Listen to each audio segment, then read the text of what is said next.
सिंह कुशवाहा। आज हम लोग कक्षा 10 के बारे में कक्षा 10 में जो एक दिन पढ़े थे रियल नंबर, उसका पार्ट 2 हम लोग पढ़ेंगे।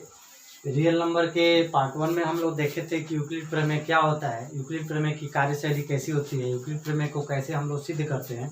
आज हम लोग कुछ उस चैप्टर से अंतर्गत जो सवाल है जो बहुत ही इम्पोर्टेंट है, जो बहुत ही महत्वपूर्ण है, जो NCERT बुक में या प्राइवेट प्रकाशन की किताबों में भी वो सवाल आपको मिलते हैं, उन सवालों के बारे में हम लोग कुछ देखेंगे। और उसमें वास्तविकता क्या है, छोटे छोटे क्वेश्चन हैं जो हिंदी में लिखे रहते हैं, जो बहुत ही अपने आप में बेहतरीन होते हैं। तो आइए हम लोग देखते हैं कक्षा 10 का रियल नंबर पार्ट 2 यानी कि कुछ सवाल। उस दिन हम लोग देखे थे यूक्लिड प्रमेय। सबसे पहले हम लोग चर्चा करेंगे यूक्लिड प्रमेय की, कि यूक्लिड प्रमेय क्या था। तो यूक्लिड विभाजन प्रमेयिका के बारे में हम लोग पढ़े थे।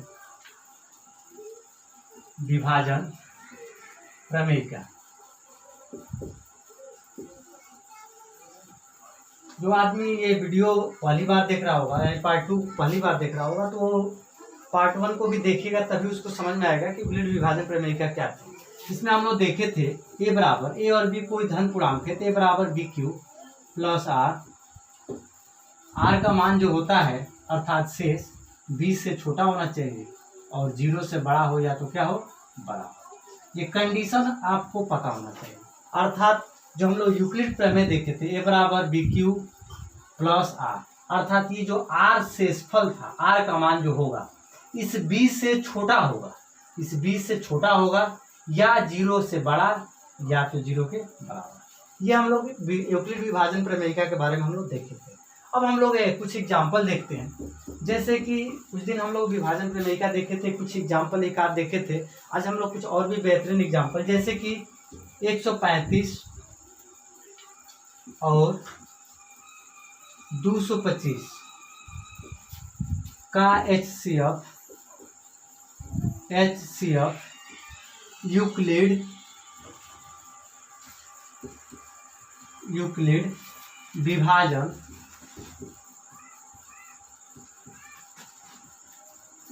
विभाजन प्रमेयिका द्वारा ज्ञात कीजिए। यूक्लिड विभाजन प्रमेयिका द्वारा ज्ञात कीजिए।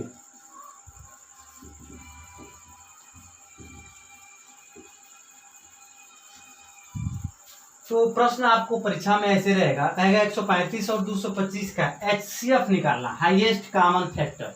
यहाँ पे एक बात आप लोगों को ध्यान देनी चाहिए कि HCF और एलसीएम दोनों में क्या अंतर है। तो जो हाईएस्ट कॉमन फैक्टर है, और उसमें भी आपको सामान्य फैक्टर के द्वारा नहीं निकालना है, यूक्लिड विभाजन प्रमेयिका के द्वारा। अगर ऐसे कोई भी क्वेश्चन इस तरह से देता है तो सबसे पहले हम लोग उसमें से बड़ी संख्या को सेलेक्ट करते हैं। 135 और 225 में से बड़ी संख्या है 225, बराबर लिखेंगे। दो संख्याएं जब ए और बी दी रही होती हैं तब की बात करते हैं। उसमें 135 225 बराबर इस फार्मूले के अंतर्गत लिखेंगे। ये हो गया ए संख्या और ये हो गया बी। जैसे भी हो, चाहे इसको ए माने इसको बी माने, तो ए बराबर हो गया। इसको अगर ए हम लोग मानते हैं, इसको बी मानते हैं, इस फार्मूले पर ध्यान दीजिए। तो ए माने तो ए लिख दिए यहाँ पे, बी का मान 135 है, 135 गुणे क्यू। और क्यू का मान यहाँ पे क्या रखा जाए कि इसका जो वैल्यू हो, अर्थात इसमें मल्टीप्लाई अगर कर दे तो 225 से ये बराबर हो जाए या तो 225 से छोटा है। तो इसमें अगर 2 लिखते हैं तो ये हो जाएगा 270, जो कि 225 से अधिक हो जाएगा। अर्थात यहाँ पे क्या लिखेंगे 1। अब 135 में 1 का मल्टीप्लाई करेंगे तो 135, और प्लस इसमें क्या जोड़े कि 225 हो जाए। तो 225 में से 135 को हम लोग घटाकर देख सकते हैं। जब 135 घटाएंगे तो 5 में से 5 गया 0, 12 में से 3 गया आपका हो जाएगा 8, 12 में से नहीं 9 हो जाएगा आपका। फिर यहाँ पे बचा 1 यानी 0, यानी आपका हो गया 90। तो यहाँ पे लिख देंगे 90। अब फिर अब क्या करेंगे, इसमें से बड़ी संख्या ये वाला जो बी का मान होता है, यहाँ पे लिखेंगे 135 बराबर। अब ये जो आर है, जब तक ले आर का मान 0 ना हो जाए, हम लोग उसमें प्रमेयिका में देखे थे कि आर का मान जब 0 हो जाएगा तो वही संख्या हम लोग का जो बी प्राप्त होगा वही हम लोग का क्या होगा, HCF होगा। तो हम लोग का इसमें एक सिद्धांत होना चाहिए कि यहाँ पे आर का मान 0 हो जाए। अब हम लोग 135 को यहाँ पे लिख दिए, 90 को यहाँ पे लिखते हैं 90 को गुणे, यहाँ पे अगर 2 अगर लिख देंगे तो 9 दूना का 18, 180, 135 से अधिक हो जाएगा। तो क्या लिखेंगे 1 बार। अब ये 90 हो गया, 135 में से 90 घटाएं तो कितना बच रहा है आपका 45, अर्थात 90 में 90 कम 90 प्लस 45 135।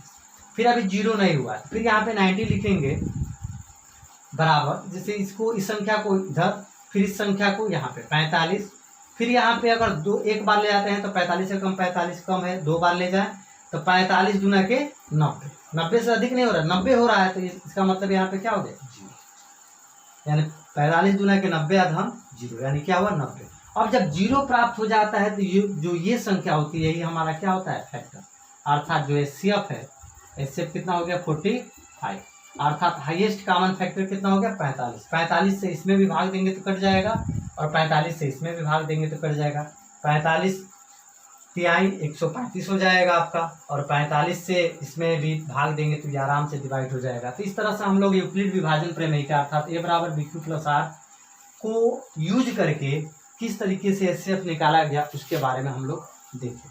अब हम लोग कुछ अन्य और भी महत्वपूर्ण इस चैप्टर के क्वेश्चन है, उन क्वेश्चनों को हम लोग देखते हैं।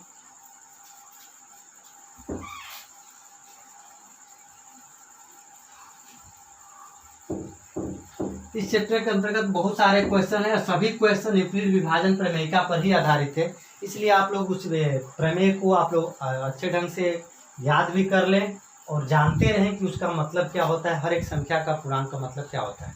जैसे दिखाइए, क्वेश्चन कह दे कि दिखाइए कि या दर्शाइए कि, दिखाइए कि कोई धन पूर्णांक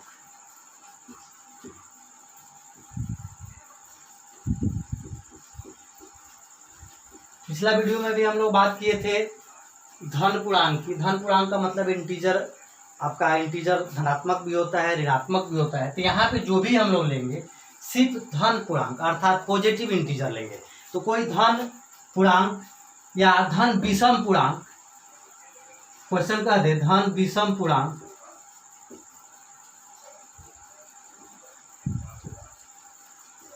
दिखाइए कि कोई धन विषम पूर्णांक 6q + 1, 6q + 3, 6q + 5 के रूप का हो सकता है, के रूप का हो सकता है। ये आपका एनसीईआरटी का ही क्वेश्चन है, ऐसे बहुत सारे क्वेश्चन दिए गए हैं एग्जाम्पल में भी और एक्सरसाइज में भी।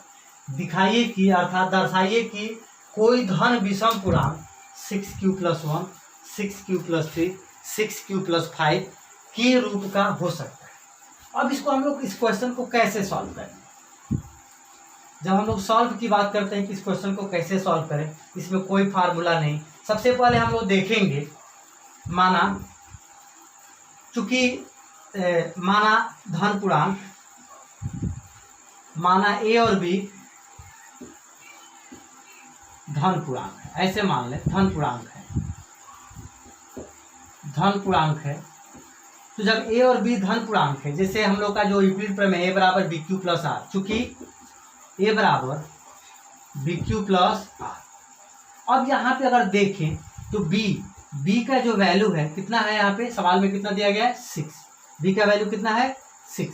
जब बी का वैल्यू 6 है तो हम लोग का जो प्रमेयिका है, यूक्लिड विभाजन प्रमेयिका है कि जो आर का मान होगा इस बी से छोटा होगा, इस बी से आर का जो मान होगा बी से क्या होगा छोटा होगा, या तो 0 के क्या होगा बराबर। अर्थात जब बी बराबर 6 होगा तो आर के संभावित मान की अगर हम लोग कल्पना करें कि आर के संभावित मान क्या क्या हो सकते हैं, तो जब संभावित मान की हम लोग कल्पना जब करते हैं तो आर के संभावित मान 0 हो सकता है, 1 हो सकता है, 2 हो सकता है, 3 हो सकता है, 4 हो सकता है, 5 हो सकता है, लेकिन 6 नहीं हो सकता, क्योंकि यहाँ पे कंडीशन है कि आर का जो वैल्यू होगा इस बी से क्या होगा छोटा होगा। यहाँ पे चूंकि बी का मान, यहाँ पे इस फार्मूले के हिसाब से देखें तो बी का मान 6 है, अर्थात आर का जो संभावित मान होगा 0, 1, 2, 3, 4, 5, 6 नहीं होगा। यहाँ पे आपको ध्यान देने की बात है। तब हम लोग का जो संभावित पूर्णांक जो है होंगे, इसलिए संभावित पूर्णांक की जो बात करते हैं इस हिसाब से संभावित पूर्णांक जो हम लोग इसके हिसाब से जो बनेगा इसके हिसाब से जो संभावित पूर्णांक बनेगा, b जब b का मान 6 है तो ये हो जाएगा 6q प्लस 0 हो सकता है, 6q plus 1, 6q plus 2, 6q plus 3, 6q तो है ही यहाँ पे, जैसे यहाँ पे जो सवाल दिया गया है 6q यानी 0, 1, 2, 3, 6q प्लस 4 और 6q प्लस 5। अब इसमें ये संभावित पूर्णांक है। अब इसमें से धन विषम पूर्णांक अगर हम लोग छाटे, धन विषम पूर्णांक की जब हम लोग बात करें, इसमें से धन विषम पूर्णांक क्या क्या हो सकता है, तो चूंकि यहाँ पे 0 है तो ये तो 6 अर्थात सम संख्या है, ये विषम पूर्णांक नहीं हो सकता। विषम पूर्णांक क्या होगा, 6q प्लस 1, अर्थात यहाँ पे q का मान कुछ भी रखेंगे ऐड 1 होगा तो ये पूर्णांक विषम ही होगा।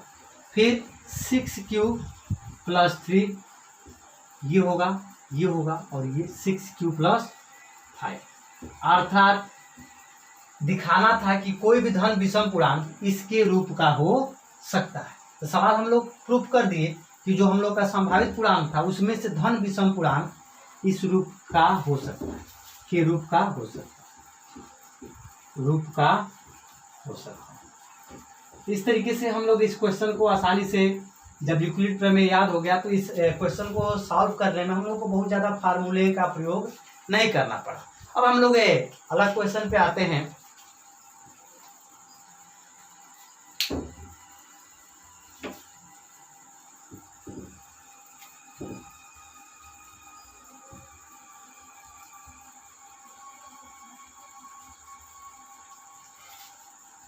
अलग क्वेश्चन की अगर हम लोग बात करते हैं, जैसे कि जांच कीजिए कि किसी प्राकृतिक संख्या, जैसे क्वेश्चन दे दे, जांच कीजिए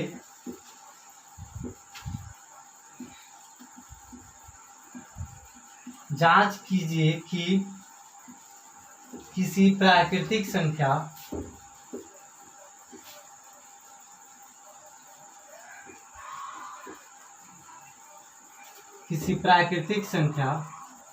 n के लिए यही पे क्वेश्चन आपके बहुत सारे हो जाएंगे, 4 के पावर n, 6 के पावर n, ऐसे आप बहुत सारे क्वेश्चन बना सकते हैं। तो जांच कीजिए कि किसी प्राकृतिक संख्या n के लिए 6 के पावर n अंक शून्य पर समाप्त हो सकती है, शून्य पर समाप्त हो सकती है। बहुत ही बेहतरीन क्वेश्चन है। अब इसको जब हम लोग सॉल्व करेंगे कि जांच कीजिए कि किसी प्राकृतिक संख्या n के लिए 6 के पावर n, यहीं पे आपके बहुत सारे क्वेश्चन बन जाएंगे, 4 के पावर n भी हो जाएगा, 6 के पावर n, 8 के पावर n, इस तरीके से तमाम प्रकार के क्वेश्चन बन जाएंगे। कह रहा है कि जांच कीजिए कि n का मान, कह रहे किसी प्राकृतिक संख्या का मतलब आप लोगों को सबसे पहले तो आपको प्राकृतिक संख्या पता होना चाहिए, नेचुरल नंबर। प्राकृतिक संख्या की बात करते हैं तो जिसे जो संख्या 1 से स्टार्ट हो, धनात्मक में 1, 2, 3, इस तरीके से जो संख्याएं आगे बढ़ती जाइए प्राकृतिक संख्या कहलाती है। अर्थात प्राकृतिक संख्या n, अर्थात ये सब क्या हो गया, n का मान हो गया। अब जो क्वेश्चन दिया गया है 6 के पावर n, यदि हम लोग इस 6 के पावर n का मतलब यहाँ पे 1 रखें, n का मान 2 रखें, 3 रखें, 4 रखें, 5 रखें, ऐसे कोई भी क्वेश्चन n का मान कुछ भी रख सकते हैं। जब हम लोग 6 के पावर n है, 6 को फैक्टर करें 2 इंटू 3 के पावर n, जब हम लोग इस पावर को जब दोनों पर डिवाइड करेंगे तो 2 के पावर n और यहाँ पर हो जाएगा 3 के पावर मल्टीप्लाई में क्या हो जाएगा n। अब हम लोग को देखनी है कि अंक 0 पर समाप्त हो। जब कोई अंक शून्य पर, कोई अंक शून्य पर समाप्त हो तो वह 5 से विभाज्य होगी। ये बात भी आपको पता होना चाहिए अच्छे ढंग से कि कौन संख्या किससे कटती है। जिस संख्या के अंत में, जैसे एग्जाम्पल ले, जैसे 10 है, 10 को 5 से भाग देंगे तो कट जाएगा आराम से। जैसे 100 है चाहे 200 है, अगर ये शून्य पर समाप्त है कोई भी संख्या, लास्ट में 0 है तो 5 से भाग देंगे तो आराम से क्या हो जाएगा, वो संख्या डिवाइड हो जाएगी। अब हम लोग को देखिए कि जो संख्या दी गई है 2 के पावर n मल्टीप्लाई 3 के पावर n, जब कोई अंक शून्य पर समाप्त हो तो वो 5 से भी भाज्य है। इस संख्या में, दी गई संख्या में, दी गई लगाने का यही तरीका होगा, आपको ट्रूथ के माध्यम से, सत्यता के माध्यम से इसको सवाल को सॉल्व करना पड़ेगा। दी गई संख्या में 5 का गुणज नहीं है, 5 का कहीं भी गुणज नहीं है, और जब 5 का गुणज नहीं है अर्थात कोई भी संख्या का मल्टीप्लाई करे, जैसे 2 के पावर n है, 2 के पावर अगर मान लो 1 कर दे, यहाँ पे 3 के पावर n का मान 1 कर दे, 2 3 6, 5 से कटेगा नहीं। अगर n का मान 2 रख दें और यहाँ पे 2 रख दें, 2 दूना के 4 हो जाएगा, और तितली के 9, 4 9 36। ऐसे संख्या कोई भी बढ़ाते जाएंगे, ये शून्य पर समाप्त नहीं होगी। जब कोई अंक शून्य पर समाप्त हो तो 5 से विभाज्य होगी। दी गई संख्या में 5 का गुणज नहीं, अर्थात ये जब 5 का इसमें गुणज नहीं है, इसका मतलब ये संख्या शून्य पर समाप्त नहीं हो सकती। इसलिए ये जांच करना था, हाँ में भी हो सकता है जवाब, ना में भी हो सकता है जवाब। ये सिद्ध नहीं करना है, जांच करना है कि किसी प्राकृतिक संख्या n के लिए 6 के पावर n अंक शून्य पर समाप्त हो सकती है, तो दी गई जो संख्या है 5 का गुणज नहीं है, इसलिए 6 के पावर n शून्य पर समाप्त नहीं हो सकती, तो इस तरीके से आपको क्वेश्चन सॉल्व करना पड़ेगा। एनसीईआरटी के जो भी क्वेश्चन दिए गए हैं बहुत बेहतरीन और तार्किक क्वेश्चन है, कितने स्टेप्स में उसको ले जाएंगे तो हम लोग का क्वेश्चन जो सॉल्व होगा उसको भी आपको अच्छे ढंग से आना चाहिए। तो ये क्वेश्चन आप देखें, क्वेश्चन बहुत ही बेहतरीन था। सवाल में कह देगा 4 के पावर n कह देगा कि 4 के पावर यदि n है तो ये जो संख्या होगी शून्य पे समाप्त हो सकती है कि नहीं हो सकती है। तो जब 4 के पावर n करेंगे तो उस पर 2 के पावर 2n हो जाएगा, क्योंकि 2 है तो उसमें 5 का गुणज नहीं है, इसलिए ये शून्य पर समाप्त नहीं हो सकती। क्योंकि कोई भी संख्या शून्य पर समाप्त होगी तो उसमें 5 का गुणज होगा। हम लोग आगे क्वेश्चन हम लोग देखते हैं, हम लोग नेक्स्ट क्वेश्चन पे आते हैं। क्या 7 गुणे 11 गुणे 13 गुणे धन 13 और 7 गुणे 6 गुणे 5 गुणे 4 गुणे 3 गुणे 2 गुणे 1 धन 5 भाज्य संख्या है। अब इन क्वेश्चन पे हम लोग आते हैं कि क्या ये संख्याएं भाज्य हैं कि नहीं। सबसे पहले ये फैक्टर के रूप में दिया गया है। इस संख्या में जैसे पहली जो संख्या है इसमें से 13 को हम लोग सबसे पहले कॉमन करें। 13 कॉमन करेंगे तो यहाँ पे क्या बच रहा है, 7 गुणे 11, यहाँ पे तो 1 हो गया क्योंकि कॉमन हो गया, यहाँ का 13 कॉमन हो गया है ना, यहाँ पे तो 1 बचा, अब प्लस यहाँ पे क्या बचा 1, क्योंकि 13 सबसे पहले कॉमन हो गया है। अब ये जब भाज्य की बात हम लोग करते हैं, अब इसको हम लोग गुणा भी कर सकते हैं। 11 7 77 और धन 1 कितना हो जाएगा आपका 78। तो हम लोग को यहीं पे संख्या मिल गई। जब कोई भी संख्या होता है उसमें मल्टीप्लाई हो जाए, जैसे कि अगर मान लो कि अगर दे दिया जाए 6, कोई कहे कि भाज्य है क्या भाज्य है, तो इसमें 2 गुणे 3 हो जाएगा, ये क्या हो जाएगी भाज्य।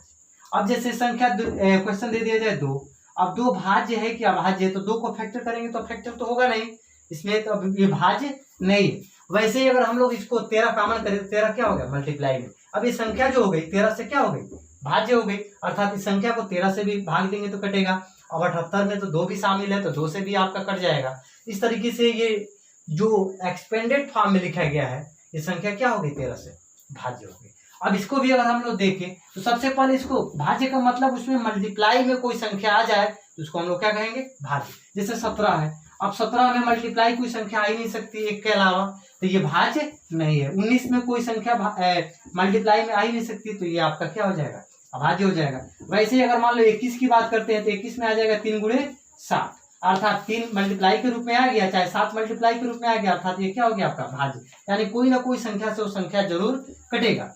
अब इसकी बात करते हैं तो इसको हम लोग को मल्टीप्लाई में दिखाना है, बस हम लोग का कार्य यही है। इसमें सबसे पहले 5 कॉमन कर लें, 5 कॉमन करेंगे तो यहाँ पे क्या बचेगा 7 गुणे 6 गुणे 4 गुणे 3 गुणे 2 और प्लस यहाँ पे क्या हो जाएगा 1। अब यहाँ पे 5 में संख्या क्या आ गया मल्टीप्लाई में आ गया, इसलिए संख्या क्या हो गया ये भी भाज्य।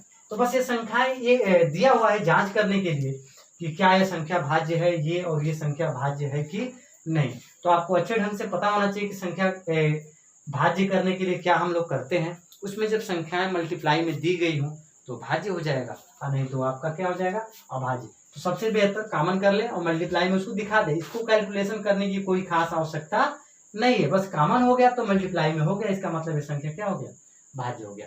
हम लोग नेक्स्ट क्वेश्चन पे आते हैं। बहुत ही महत्वपूर्ण क्वेश्चन जो आपको इंटरमीडिएट में भी देखने को मिलता था पहले, लेकिन अब तो 10th में दे दिया है तो 10th में ही समझना होगा। तो पहले ये इंटर में रहता था क्वेश्चन, जिस तरह से दे देता है सिद्ध कीजिए। बहुत ही बेहतरीन क्वेश्चन है, ध्यान से आप सब लोग देखेंगे। सिद्ध कीजिए कि √2 एक अपरिमेय संख्या है, अपरिमेय संख्या है, अपरिमेय संख्या है। अब हम लोग जब इसकी बात करते हैं, सिद्ध कीजिए कि √2 एक अपरिमेय संख्या है।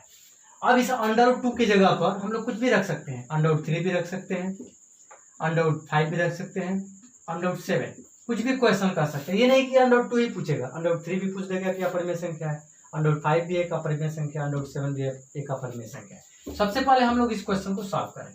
पहले हम लोग कोई मान लेते हैं कि माना R और यस कोई पूर्णांक है, R और यस कोई पूर्णांक है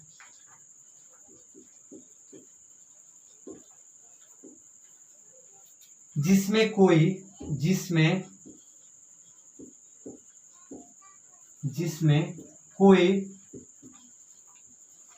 उभयनिष्ठ संख्या है, ऐसे मान लें। उभयनिष्ठ संख्या है। उभयनिष्ठ संख्या का मतलब जैसे कि R/यस, जैसे कोई कह दे 4/10, तो आप इसमें जब इसको फैक्टर करेंगे तो 2 × 2, इसको भी फैक्टर करेंगे तो 2 × 5 हो जाएगा। दोनों में एक संख्या है 2, तो दोनों में उभयनिष्ठ है, इसमें भी है इसमें भी है। तो मान लिया जाए कि R और यस कोई पूर्णांक है जिसमें कोई उभयनिष्ठ संख्या है। जहां पे लिख दे R/यस, जहां यस नॉट इक्वल 0, अर्थात यस 0 नहीं है, 0 नहीं हो सकता, क्योंकि 0 हो जाएगा तो आपका अपरिभाषित वैल्यू हो जाएगा। जब इसमें से उभयनिष्ठ संख्या है, R और यस कोई पूर्णांक जिसमें कोई उभयनिष्ठ संख्या है, तो उभयनिष्ठ संख्या को हटा दें और मान लें कि माना A और B में 1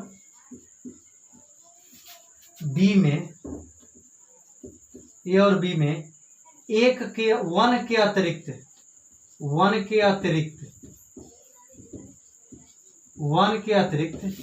कोई उभयनिष्ठ संख्या नहीं है,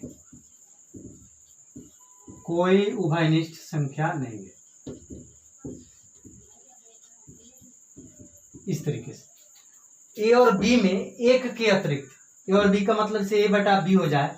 इसमें जैसे दोनों को प्राइम का मतलब स्वभाज्य, जैसे आ जाता है 13 और 17, इसको को प्राइम कहेंगे, क्योंकि 13 और 17 में 1 के अलावा कोई भी उभयनिष्ठ संख्या नहीं है, अर्थात ये 1 से ही डिवाइड होगा, ये भी 1 से ही, और 13 और 17 में कोई भी उभयनिष्ठ संख्या नहीं है। वैसे A और B में 1 के अतिरिक्त कोई उभयनिष्ठ संख्या नहीं है। अब A/B बराबर √2। पहले हम लोग सबसे पहले क्या करेंगे कि माना √2 एक परिमेय संख्या है,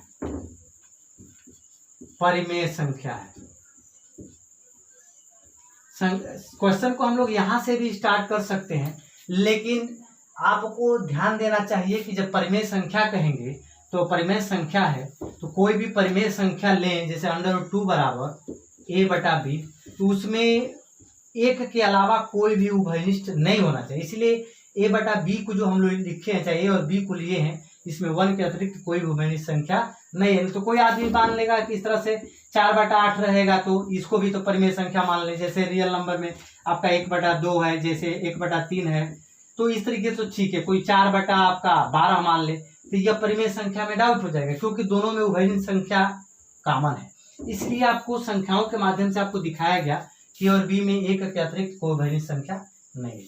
इसको परिमेय संख्या पहले माना गया। अब इसमें क्या करेंगे, दोनों ओर वर्ग करेंगे। दोनों ओर जब वर्ग करेंगे तो अंडर 2 का वर्ग 2 हो जाएगा, इधर हो जाएगा ए स्क्वायर और बटा में हो जाएगा बी स्क्वायर। जब दोनों ओर वर्ग करेंगे तो ए स्क्वायर बराबर हो गया 2b स्क्वायर।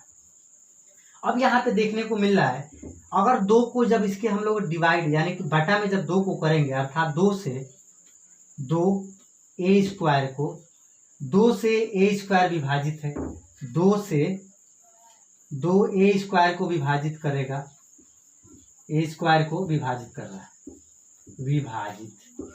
जब 2a स्क्वायर को विभाजित कर रहा है तो जब कोई भी संख्या अगर उसके वर्ग को विभाजित करेगा, जैसे कोई कह दे कि 2 20 के वर्ग को विभाजित कर रहा है, 20 का वर्ग का मतलब 400 हुआ, 400 में अगर 2 से डिवाइड कर दें तो 200 हो जाएगा। जब 2 से इसका स्क्वायर डिवाइड हो जा रहा है इस संख्या का, तो 2 से इस संख्या भी डिवाइड हो जाएगी। इसलिए 2 a को भी विभाजित करेगा, a को भी विभाजित करेगा, ये कंफर्म है, a को भी विभाजित करेगा। ये इतना लिखना पड़ेगा, विभाजित करेगा। जब 2a स्क्वायर को विभाजित कर रहा है तो 2a को भी विभाजित करेगा। मान लिया जाए, अब सवाल को आगे बढ़ाते हैं। जब 2a को विभाजित कर रहा है यानी a में 2 से भाग दे रहे हैं, तो मान लो कि कोई संख्या आ रही है c या कुछ भी मान ले d वगैरह। अब इसमें हम लोग वर्ग करें, इसको a बराबर 2c हो जाएगा। अब a का मान, इस a का मान जो 2c है, इस समीकरण में क्या कर दिया जाए, रख दिया जाए, चूंकि a स्क्वायर बराबर 2b स्क्वायर है। अब यहाँ पे जब मान रखेंगे a का मान 2c, यहाँ पे हो जाएगा 4c स्क्वायर बराबर 2b स्क्वायर। 2 से 4 कटाएंगे ये हो जाएगा 2, अर्थात हो जाएगा 2c स्क्वायर बराबर b स्क्वायर। अब यहाँ पे देखने को मिल रहा है c स्क्वायर बराबर b स्क्वायर बटा में 2, यानी कि यहाँ पे 2 कहाँ चला गया, b स्क्वायर का बटा में, अर्थात 2 b स्क्वायर को भी विभाजित कर रहा है, b स्क्वायर को विभाजित कर रहा है। जब b स्क्वायर को 2 विभाजित करेगा तो b को भी विभाजित करेगा, अभी बताया ही है, इसलिए 2 b को भी विभाजित करेगा। जब 2b को भी विभाजित करेगा, अर्थात 2 जो बात है अभी हम लोग लिए थे कि a और b में एक के अतिरिक्त कोई भी उभयनिष्ठ संख्या नहीं है। यहाँ पे जब हम लोग इसको परिमेय संख्या मान करके अंडर 2 को जब परिमेय संख्या हल कर रहे हैं तो a और b अर्थात 2a को भी विभाजित कर रहा है, 2b को भी, अर्थात एक के अतिरिक्त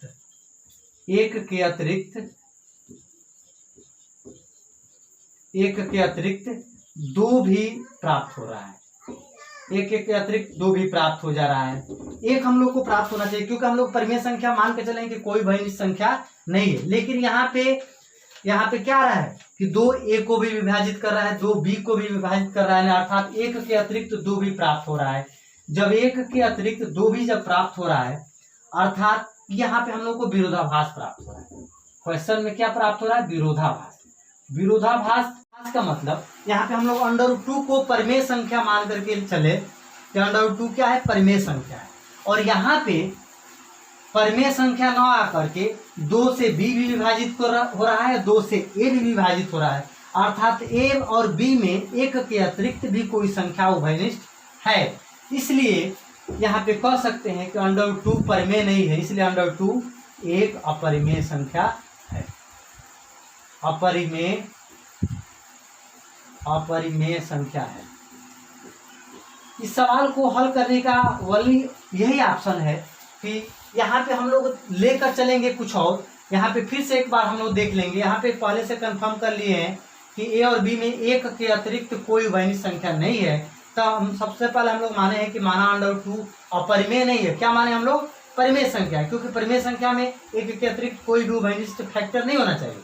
अब जब a और b में जब एक के अतिरिक्त कोई फैक्टर नहीं है तो a बटा b बराबर अंडर 2 मानकर चले। सबसे पहले यहाँ पे दोनों वर्ग किए हैं, फिर यहाँ पे a स्क्वायर बराबर 2b स्क्वायर, अर्थात 2 अगर बटा में करते हैं तो 2 से a स्क्वायर विभाजित हो रहा है, तो 2 से a भी विभाजित हो रहा है, अर्थात जब ए विभाजित हो रहा है 2 से, तो ए में 2 से भाग दे रहे हैं, तो मान लो कोई संख्या प्राप्त हो रही है, सी डी कुछ भी प्राप्त हो रहा है, ए बराबर 2c होगा। और ए का मान पुनः इस समीकरण में, जहाँ से हम लोग बटा में किए थे, यहाँ पे ए का मान रखते हैं, तो पुनः यहाँ पे फैक्टर आ रहा है कि 2b² को विभाजित कर रहा है, अर्थात 2b को विभाजित कर रहा है। अब यहाँ पे हम लोग का आंसर निकल के आ रहा है कि 1 के अतिरिक्त भी कोई संख्या जैसे 2 प्राप्त हो रही है। इसका मतलब यहाँ पे विरोधाभास है, हम लोग परिमेय संख्या लेकर चले हैं, इसका मतलब परिमेय संख्या नहीं है, इसलिए √2 क्या है? परिमेय संख्या। तो हम लोग आज के जो कक्षा 10 का जो हम लोग देखे रियल नंबर से बहुत महत्वपूर्ण क्वेश्चनों को आज हम लोग देखें, जो अपने आप में बहुत ही महत्वपूर्ण था।